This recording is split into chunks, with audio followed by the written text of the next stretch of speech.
यहाँ भी होगा वहाँ भी होगा अब तो सारे जहाँ में होगा क्या मेरा ही जलवा आशिक हूँ मैं कातिल भी हूँ सबके दिलों में शामिल भी हूँ ሰልማን ካን ቦሊውድ ላይ አሉ ከሚባሉ ምርጥ አክተሮች ተርታ አንዱ ነው። እንደዛም ሆኖ ግን ያለፉት 7 ዓመታት ከስታር ደግሞ አኳያ ዶሜስቲክ ቢዝነስ ላይ አንድም እንኳን ክሊኒት የሆነ ፊልም መስራት አልቻለም ወይም አልሰጠንም። ብዙዎቹም እያሰቡና እየተናገሩ ያሉት የሰልማን ካን የሥራ ህይወቱ በቃ በዚሁ ማብቃቱ ነው አበቃለት እያሉ ነው። ግን ደግሞ ይሄ ቃል ራሱ ከትንሽ ዓመት በፊት ሻሩክ ካንም አበቃለት ተብሎ ነበር። ምክንያቱም ሻሩክ ካንም 7 ዓመት በተከታታይ ዶሜስቲክ ቢዝነስ ላይ አንድም ክሊኒት የሆነ ፊልም መስራት አልቻለም ነበር። የዛኔም ብዙዎቹ ብለው የነበሩት የሻሩክ ካን የሥራ ህይወት አበቃለት ብለው ነበር። እያሰባችሁናል ስለ ሰልማን ካን ዳውንፎል ሊያወራ ነው ብለን ስንል ለምን ስለ ሻሩክ አወራ እያላችሁ ሊሆን ይችላል። ዋና ምክንያቱ እንደሚታወቀው ሻሩክና ሰልማንን እያነጻጸርን ከድሮ ጀምሮ መነጋገሩና መጨቃጨቁ የተለመደ ነገር ነው። ፊልማቸው ቦክስ ኦፊስ ላይ ባስገባው ገንዘብም ሆነ በአድናቂ ብዛት ሁልጊዜ ንጽጽር ላይ ናቸው። ታዲያ ለምን ዛሬ ለየት አድርገን የሁለቱንም ዳውንፎል ወይም ስራቸው የወደቀበትን እያነጻጸረን አናይም ብዬ አስቤ ነው። ምንስ ተፈጥሮ ነው ቦሊውድ ላይ አሉ የሚባሉ ሁለቱም ተዋናዮች ለ7 ዓመት ያህል ዶሜስቲክ ቢዝነስ ላይ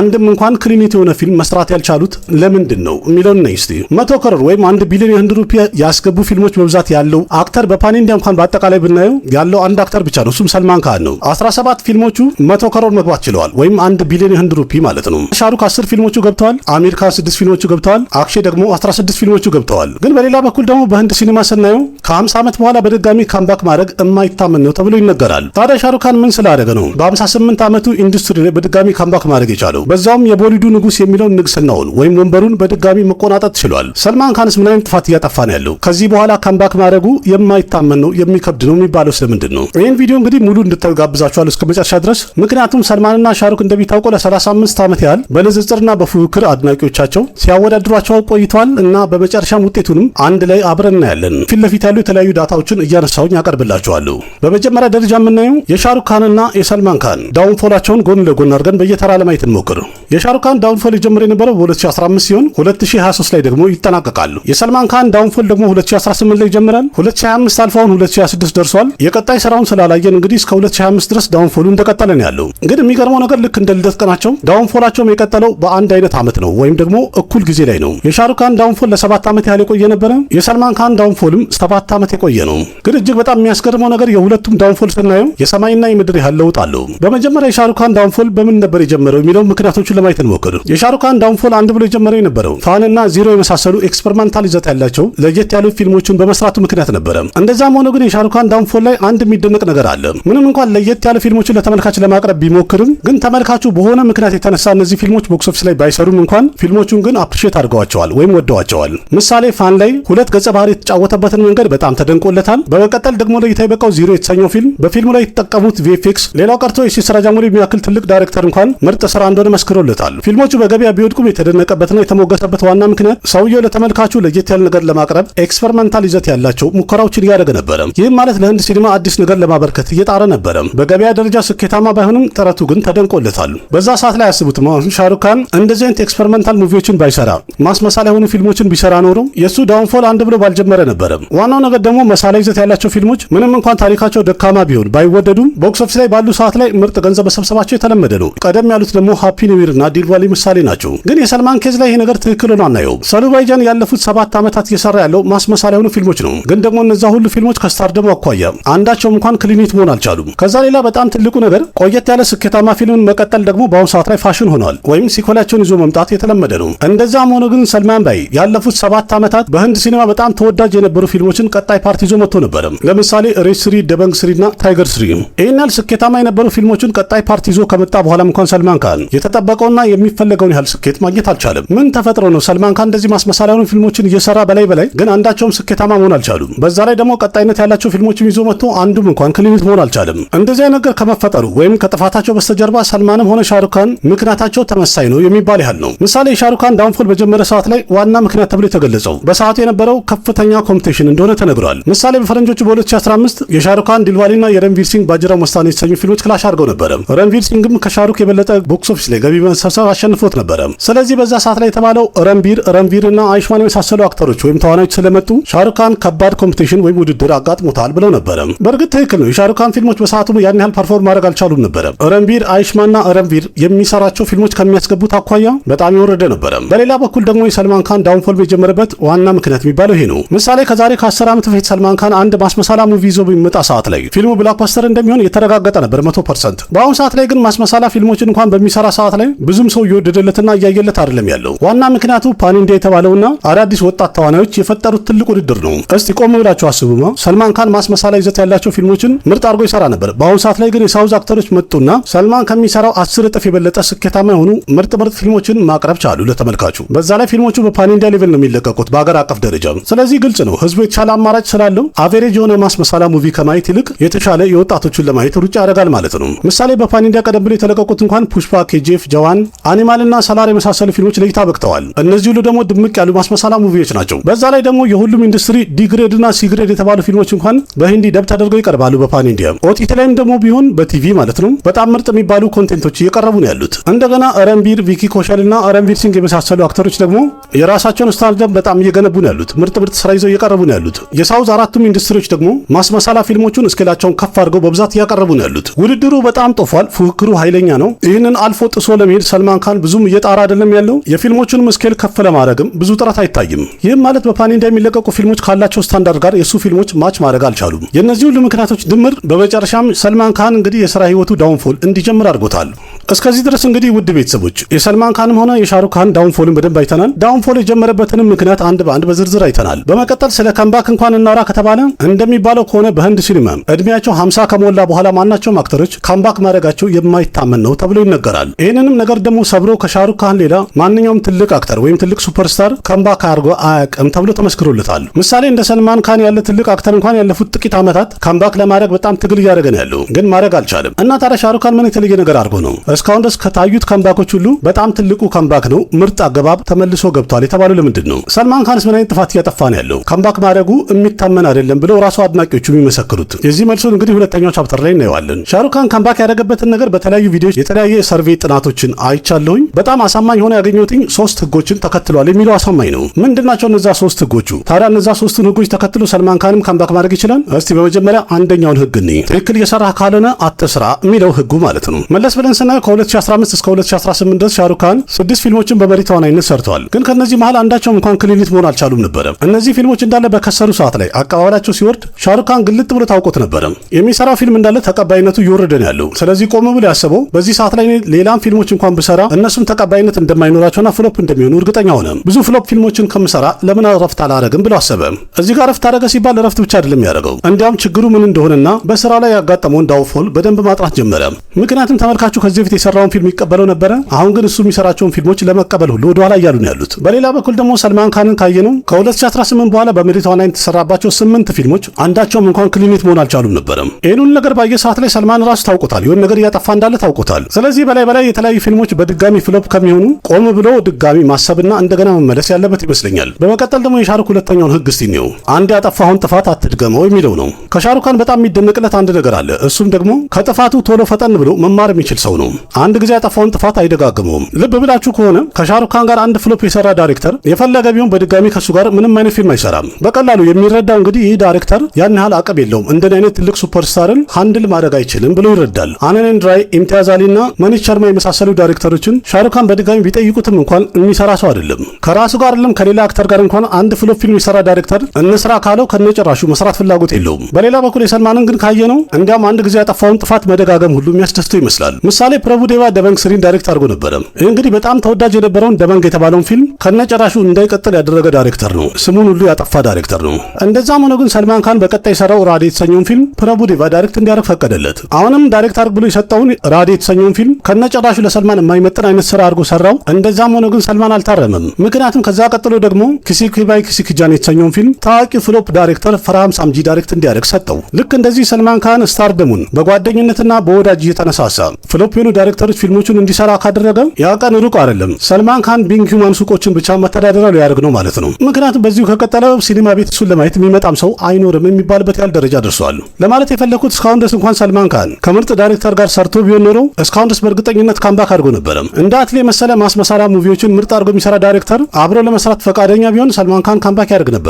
ግን በሌላ በኩል ትልቁ ችግር ደግሞ ምርጥ የሚባሉ ዳይሬክተሮች ከነጨራሹ ከሰልማን ጋር መስራት አይፈልጉም። ለምን እንደዚህ ያልካላችሁ ቀጥለን እናገራለን። መጀመሪያ ግን የሻሩክ ካን ሶስተኛውን ህግ አይታርግ እንለፍ። ያም ደግሞ ከምትጠበቀው በላይ ሁን፣ የሚገመት አትሁን የሚለው ነው። ምሳሌ ቀደም ብሎ ሻሩክ ካን ጀብሃሪ ሚትሰጀልና ዚሮ የመሳሰሉ የፍቅር ፊልሞቹ ቦክስ ኦፊስ ላይ ፍሎፕ በሆኑ ሰዓት ሻሩክ ካን በትክክል የተረዳው ተመልካቹ በቃ ከዚህ በኋላ እንደ ሮማንቲክ ሂሮ የፍቅር አክተር ሁኜ ጠግበውኛል አይቀበሉኝም ብሎ በደንብ ተረዳም። ምክንያቱም ቀደም ያሉ ብዙ የፍቅር ፊልሞቹ ስላዩ ይህ ነገር በቅቷቸዋል፣ ጠግበውታል ማለት ነው። ይህንንም ስለተረዳ የተመልካቹን ልብ ማሸነፍ ካለበት፣ ትኩረታቸውን መሳብ ካለበት ራሱን መቀየር እንዳለበትና በአዲስ መልኩ መምጣት እንዳለበት በደንብ ታወቀው። በእርግጥም በትክክል እንደዛ አድርጎታል። 2023 ላይ ራሱን እንደ አክሽን አክተር አንድ ብሎ ማስተዋወቅ ቻለ። በቀጣይ የሰራቸው ስራ በትክክልም ህጉ እንደሚያሳየው ከነጭራሹ የሚጠበቅና የሚገመት አልነበሩም። በዛ ላይ ሁሉም ፊልም ላይ አንዳንድ ሰርፕራይዝ ነበረ። እንደሚባለው ከሆነ ሻሩክ ካን እያንዳንዱ ፊልም ላይ ያለውን ገጸ ባህሪና ሉኩን በጣም ይጨነቅበታል፣ ይለፋበታል፣ ይሰራበታል ይባላል። ያ ነገር ደግሞ ተመልካቹ ፊልሙን በሚያይ ሰዓት ላይ ኤክሳይትመንቱ እንዲጨምርና እንዲጓጓ የሚያደርግ ነገር አለው። ምሳሌ ፐታን የተሰኘው ፊልም ለእይታ ከመብቃቱ በፊት በየሶሻል ሚዲያው በጣም ሲወራ የነበረው ሻሩክ ካን ፐታን የተሰኘው ፊልም ላይ ጸጉሩን አስረዝሞ ኃይለኛ ሆኖ ይመጣል ሲባል ነበረ። በዚህ ጉዳይ ደግሞ እያንዳንዱ ፖድካስት ላይ፣ ዩቲዩብ ቪዲዮ ላይ፣ ቲክቶክ ላይ፣ ፌስቡክ ላይ መነጋገሪያ ሆኖ ነበረ። ይህም ደግሞ ለፊልሙ ሃይፕ በጣም የጠቀመ ጉዳይ ሆኗል። ቀጥሎ ደግሞ የሚወጣው ጀዋን የተሰኘው ፊልም፣ እዚህኛው ፊልም ላይ ሻሩክ ካን 5 በተለያዩ ገጸ ባህሪዎች ይታያል ተባለ። ይህ ዜና በተሰማ ሰዓት ላይ አድናቂዎቹ አይደለም ኒውትራል የተባሉ ፊልም ተመልካቾች፣ ገለልተኛ ወገኖችም ፊልሙን ለማየት ያላቸው ኤክሳይትመንት እየጨመረ ሄደ። እነዚህ ትንንሽ ነገሮች ቢመስሉም ግን ፊልሙ በተመልካቹ መሃል ላይ በደንብ እንዲጠበቅና ጉዳዩ ወሬው በደንብ እንዲዞር የረዱ ጉዳዮች ነበሩ። ይህን እንግዲህ አድናቂዎቹ የሚሰሩት ነው። ግን የሰልማን ፊልሞች ላይ ካየን እነዚህ ሰርፕራይዝ የሚያደርጉ ፋክተሮች ከነጨራሹ የለም አብቅቶላቸውን የሚባል ያህል ሆነዋል። ዋናው ነገር ደግሞ እያንዳንዱ ፊልም ላይ መልኩን አይታችሁ ከሆነ አንድ አይነት ነው። ልክ እንደ ባለፈው አይነት አንድ አይነት መልክ ይዞ መምጣቱና ዋው የሚያስብል ምንም ለየት ያለ ነገር አለመገኘቱ እንዲሁም ታሪኩ ላይና ትወናው ላይ ብዙ ጥረት አለማድረጉ ያም ይመስላል ሲከንደር የመሰለ ፊልም ይዞ ከመጣ በኋላ ፍሎፕ የሆነበት ዋና ምክንያት። ይህን ጥፋት ሰልማን ካን ያለፉት 7 ዓመታት እየደጋገመው ነው ያለው። እንደሚታወቀው ሲከንደር በተሰኘው ፊልም ሰልማን ካን ከምባክ እንደሚያደርግ ሁላችንም እርግጠኛ ሆነን ነበር የተቀመጠ ነው፣ ግን አልሆነም። አሁን እዚህ ጋር ትልቁ ጥያቄ ሰልማን ካን አሁን በድጋሚ ከምባክ አድርጎ ከሻሩክ ካን ጋር መፎካከር ይችላል የሚለው ነው። ምሳሌ አሁን በ2026 ለእይታ የሚበቃ አንዳንድ ስራ ይዘው ይመጣሉ። እሱን እንኳን እኒ ከተባለ ቀድሞ የሚለቀቀው የሰልማን ካን መትርቡሜ የተሰኘው ፊልም ነው። የዚህ ፊልም ቲዘር ለእይታ እንደበቃ በጣም እየተጠበቀ ነበረ። ብዙ ለየት ያለ ነገር እናያለን ብሎ ተስፋ አድርጎ ነበረ። እንደዛም ሆኖ ግን ብዙ ክሪቲክሶች የታየው ቲዘር ላይ ሰልማን ካን ያሳየው ፌሻል ኤክስፕሬሽን ከነጨራሹ የፍቅር ፊልም እንጂ የጦርነት ፊልም አይመስልም ብለው ወቅሰውታል። በዛ ላይ ደግሞ መትርቡሜ የሚል ሙዚቃም ተለቀቀ።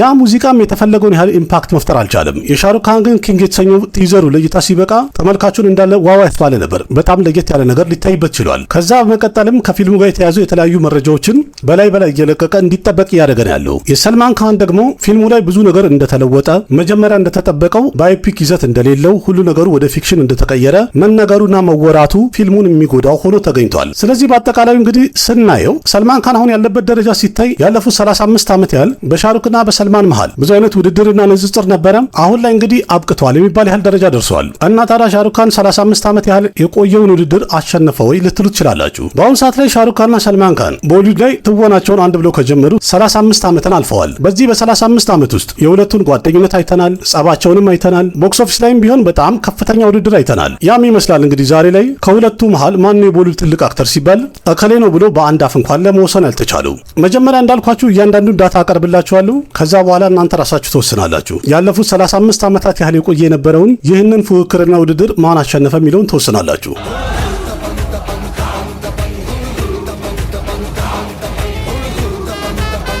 ይህንንም ለመወሰን በጣም እንዲቀላችሁ ዳታዎቹን በሶስት ክፍል አስረዳችኋለሁ። አንደኛው በቦክስ ኦፊስ እናየዋለን፣ ሁለተኛው ደግሞ ተፈላጊነትን ዲማንድ እናያለን፣ ሶስተኛው ደግሞ ዘለቅ ያለ ጊዜ ማን ይቆያል የሚለው እናያለን። ወሬ ሳላበዛባችሁ ቀጥታ ወደ ነጥቦቹ እንግባም። መጀመሪያ በቦክስ ኦፊስ እንይ እስቲ። ቀደም ብዬ እንዳልኳችሁ ሻሩክ ካንና ሰልማን ካን ወደ ኢንዱስትሪ ከገቡ 3 አስርት ዓመታት አልፏቸዋል። የቦክስ ኦፊስ ኢንዲያ ዳታ እንደሚያሳየው ከሆነ በ90ዎቹ ሻሩክ ካንም ሆነ ሰልማን ካን በጣም አቀባበል ነበራቸው፣ ይወደዳሉ። ግን ቦክስ ኦፊስ ኢንዲያ ላይ እንደሚያሳየው ከሆነ በ90ዎቹ ወይም በገበያ ደረጃ ሻሩክ ካን በአንደኛ በአንደኛ ደረጃ ነበረ። ሰልማን ደግሞ በሁለተኛ ደረጃ ነው ያለው። ከ2000 እስከ 2010 ደግሞ በዚህ ዓመት ውስጥም በሰራው ስራ በገቢ ደረጃ ሻሩክ ካን አንደኛ ሲሆን ሰልማን ካን ደግሞ አራተኛ ደረጃ ላይ ነው ያለው። ግን ልክ ሶስተኛ 10 ዓመታት እንደመጣ በጣም ትልቅ ለውጥ ሊታይ ችሏል። ለ20 ዓመታት አንደኛ የነበረውን ሻሩክ ካንን አለፈና ሰልማን ካን ርቆት መሄድ ቻለ።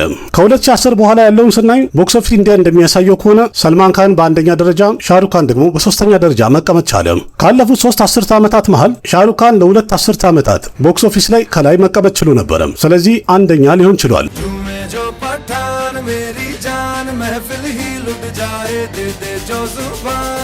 ግን አሁን አራተኛው 10 ዓመታት ከጀመረ በኋላ ሻሩክ ካን ከሰልማን በጣም ርቆ ነው ሄደው። ዋናው ነገር ደግሞ በዚህኛው ዙር ሻሩክ ካን 2 ብሎክበስተር እና 1 ሂት የሆነ ፊልም በአንድ ዓመት ውስጥ ብቻ መስራት ችሏል። ሰልማን ደግሞ እስካሁን ድረስ 1 ክሊን ሂት የሆነ ፊልም እንኳን ለመስራት ወይም ለማስገባት እየታገለ ነው ያለው። በቀላሉ ቦክስ ኦፊስ ኢንዲያ ላይ እንደሚያሳየው በአራተኛው ዙርም አሸናፊ የሆነው ሻሩክ ካን ነው ማለት ነው። በመቀጠል ደግሞ የምናየው በአሁን ሰዓት ላይ ያለው የገበያ ዲማንድ ነው። ማን ተፈላጊ ነው የሚለው ስለ አድናቂ አይደለም እላችሁ። ገበያ ላይ በአሁን ሰዓት ላይ ሻሩክ ካን በጣም ተፈላጊ አክተር ነው። ምን ያህል ተፈላጊ የሚለውን በዚህ በቀላሉ ማየት ትችላላችሁ። ቦሊውድ ውስጥ ያሉ ትልልቅ ፕሮዳክሽን ሃውሶች እንዲሁም ፊልም ፕሮዲውሰሮች ዋይአርኤፍ እና ማዶክ የተሰኙት ስቱዲዮች እንኳን ከሻሩክ ካን ጋር በቀጣይ ፊልሞችን ለመስራት ፕሮጀክት እየቀረጹ ነው ያሉት። በዛ ላይ ደግሞ የሳውዝም እንኳን ትልልቅ ዳይሬክተሮችና ፕሮዲውሰሮች ከሻሩክ ካን ጋር ፊልም ለመስራት ተራቸውን እየጠበቁ ነው ያሉት። ግን የሰልማንን ደግሞ ዞር ብለን ስናይ ከሻሩክ አኳያ ስናነጻጽረው ገበያ ላይ ያለ ተፈላጊነት በጣም የወረደ ነው። እንዲያውም አንዳንዶቹ ገና ከመጀመራቸው በፊት በሰልማን ካን ስታርደም ላይ የተጠራጠሩ ሁሉ ይመስላል። ይህም ማለት እንግዲህ ሰልማን ካን ፊልም ላይ ገንዘብ ለማውጣት ፕሮዲውሰር ፈራ ማለት የገበያ ዲማንዱ አጠራጣሪ ነው ማለት ነው። በዛም የተነሳ ይመስላል ሰልማን ካንና አትሊ ኩማር አንድ ላይ ሊሰሩ የነበረው ወይም አትሊ ዳይሬክት ሊያደርግለት የነበረው ፊልሙ በመጨረሻ ሼልፍ የሆነበትም ምክንያት ይሄ ነው የሚል መረጃም አለ። ትልቁ ጥያቄ ስታርደሙ ወርዷል ማለት አይደለም፣ ወይም አድናቂዎቹ ፊልሙን አዩ ማለት አይደለም።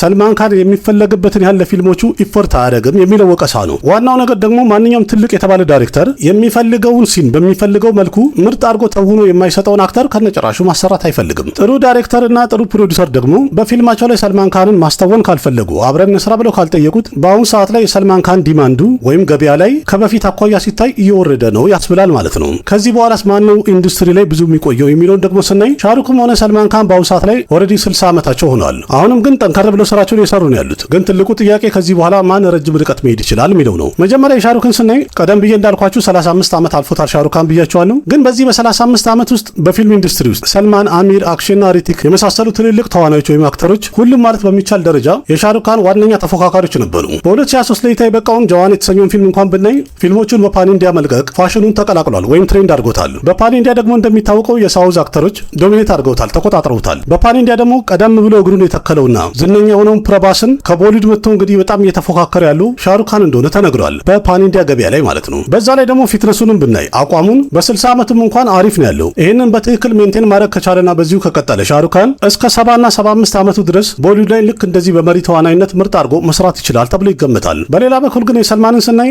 አሁንም ድረስ ቦሊውድ ላይ በጣም ተፈላጊ ነው፣ ስም አለው። ቀደም ብሎ የሰራቸው ስራዎች ያን ያህል በዋዛ የሚታዩ አይደሉም። ግን ደግሞ ጊዜ እየገፋ ሲመጣ ቪኪ ኮሸል፣ ረንቢር ካፑር እና ረንቪር ሲንግ የመሳሰሉ ተዋናዮች ቦሊውድ ላይ ምን አይነት ስራ እያቀረቡ እንዳለ እንግዲህ ሁላችሁ የምታዩት ነው። አሁን ላይ እንዲያውም በጣም ብዙዎቹን አልፎ እየሄዱ ነው ያሉት። ሰልማን ካን ምንም ያህል ብንወደውም ግን በክሪቲክስ እየተባለ ያለው አንደኛ በፊልሞቹ ላይ ጥሩ ትወና አያሳየንም፣ ሁለተኛ ደግሞ ፊልሞቹ ቦክስ ኦፊስ ላይ ምርጥ ገንዘብ መሰብሰብ አልቻሉም። ማለት ሌላ ወጣት አክተሮች ከሚሰሩት አኳያ የእሱ በጣም እየወረደ ነው ያለው። በፓን ኢንዲያም እንኳን ብናየው የሰልማን ካን የትኛው ፊልም ነው እስቲ ሌላ በሳውዝ ሄዶ ይህን ያህል ስኬታማ ሊሆን የሚችለው? ማን ነው ግብ ግብ የሚፈጥረው? የትኛው ፊልሙ? ከዛ ሁሉ ደግሞ የባሰው ነገር የሰልማን የጤናው ጉዳይ ነው። በተለያዩ የጤና ችግሮች የተነሳ አንዴ ይስተካከላል፣ መልሶ ደግሞ እየወረደ ነው ያለው። በየቀኑ ውፍረቱ እየጨመረ እየመጣ እንዳለ በተለያዩ ቪዲዮ እያየን ያለ ነው። ይህ እንግዲህ በድሮ ጊዜ የፊትነስ አይከን የሚባል የነበረው ሰልማን ካን በአሁኑ ሰዓት ላይ ግን ወፍሮ ሲታይ ትንሽ የሚደብር ነገር አለው። በእርግጥ እድሜ ነው፣ ምንም ማድረግ አይቻልም። ግን ለፊልም ደግሞ ቦዲ ላንጉጅ በጣም አስፈላጊ ስለሆነ ያን ደከም ያደርገዋል። ስለዚህ የጤናውና የፊትነስ ጉዳይ ሲታይ ከሻሩክ ካን አኳያ ስናየው ማለት ነው በንጽጽር በረጅም ርቀት ሊሰራ ይችላል ብለን እንደ ሻሩክ ካን አፋችንን ሞልተን ልናወራ አንችልም፣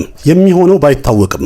እንግዲህ አሁን በንጽጽር ሁሉም ነገር አይተናል። ሁለቱንም አክተሮች ቦክስ ኦፊስ ላይ ባላቸው አነጻጽረናል። አሁን ላይ ገበያ ላይ ማን ተፈላጊ ነው የሚለውንም በንጽጽር አይተናል። ረጅም ርቀት እስከዚህ በኋላ ማን ሊሄድ ይችላል የሚለውንም አይተናል። እነዚህ ሁሉ የቀረቡትን ምስክሮችና መረጃዎችን አንድ ላይ ከማየት ለእናንተ መጠይቃችሁ እንግዲህ ሰልማን ካንና ሻሩክ ካን ለ35 ዓመት ያህል በፉክክር በንጽጽር ቆይተው ነበረ። አሁን ላይ በተሰጠው ነጥብና ባያችሁት መልኩ በአሳማኝ ሁኔታ ማን ነው ረጅም ርቀት መሄድ የሚችለው? ማን ነው አሸናፊ የሚሆነው? ይህንን እናንተ የራሳችሁን መልስ ኮሜንት ላይ አስቀምጡልኝ ከነ ምክንያቱ። मेरा ही जलवा। ስለዚህ ሻሩክ खानና ሰልማንን ማነጻጸር እንግዲህ ጠቅላላ ነገሩ አብቅቷል፣ ተዘግቷል ማለት ነው ቻፕተሩ። ከዚህ በኋላስ ምን እናርግ እንዳትሉኝ፣ እኔም ምለው አሁን የሻሩክም ሆነ የሰልማን አድናቂዎች እከሌ ይበልጣል የሚለውን ነገር ከነጨራሹ እንርሳና በቀጣይ በቀራቸው ጊዜ የሚሰሩልንና የሚያቀርቡልን ፊልሞች እያየን ዘና ፈታ እንበል። ከዚህ በኋላ ሁለቱም አክተሮች በመሪ ተዋናይነት ፊት ቦታውን ይዘው የሚጫወቱበት ፊልም እኒ ከተባለ እድሜና ጤናውን ያብዛልን እንግዲህ 10 ወይ 15 ዓመት ቢሰሩ ነው። ስለዚህ አድናቂ ነኝ ምናምን ብሎ ግብግብ መፍጠሩና መታገሉን እንተውና በስራዎቻቸው በፊልሞቻቸው ዘና ፈታ እያልን ኢንጆይ ያደረገን መቆየቱ የበለጠ አዋጭ ይመስለኛል። ምክንያቱም እንደዚህ አይነት ተዋናዮች በህንድ ሲኒማ አይደለም በዓለም አቀፍ ደረጃ ሁለቱንም በድጋሚ ማየት ከነጭራሹ የማይታመን ነው። እኔ እንኳን አለው ከኔ ጋር መገናኘታችን የማይቀር ነው። ልክ እንደዚህ ከህንድ ሲኒማ ጋር የተያዙ በጣም ብዙ መረጃዎችን አንዳንድ እያልኩኝ ያቀርብላችኋለሁ። ፊት ለፊት ያለ የተቀመጠ ፋክት ነው። እነዛን ዳታዎች እያነሳው ነው ያወራኋችሁ። ከፈለጋችሁ ደግሞ እናንተ ራሳችሁ ጎግል አድርጋችሁ የነገርኳችሁን ማየት ትችላላችሁ። ለማንኛውም ቪዲዮ ከተመቻችሁ ላይክ አድርጉ፣ ያላችሁን ሀሳብ አስተያየት በኮሜንት ግለጹ፣ ለጓደኞቻችሁም ሼር አድርጉ። ለቤቱ አዲስ ሆናችሁም ሰብስክራይብ በማድረግ ቤተሰብ ሁኑ። ልክ እንደዚህ ከህንድ ሲኒማ ጋር የተያዙ በጣም ብዙ መረጃዎችን እያነሳን እንጨዋወታለን። በፍቅር የተሞላውና የሚያበረታታው ኮሜንታችሁን ያለ ትዕግስት ጠብቃለሁ። በሌላ ምርጥ ቪዲዮ በድጋሚ እስከምንገናኝ ድረስ አቅራቢያችሁ ቃሲም መካ ነበርኩኝ። ደህና ሁኑ። ባባይ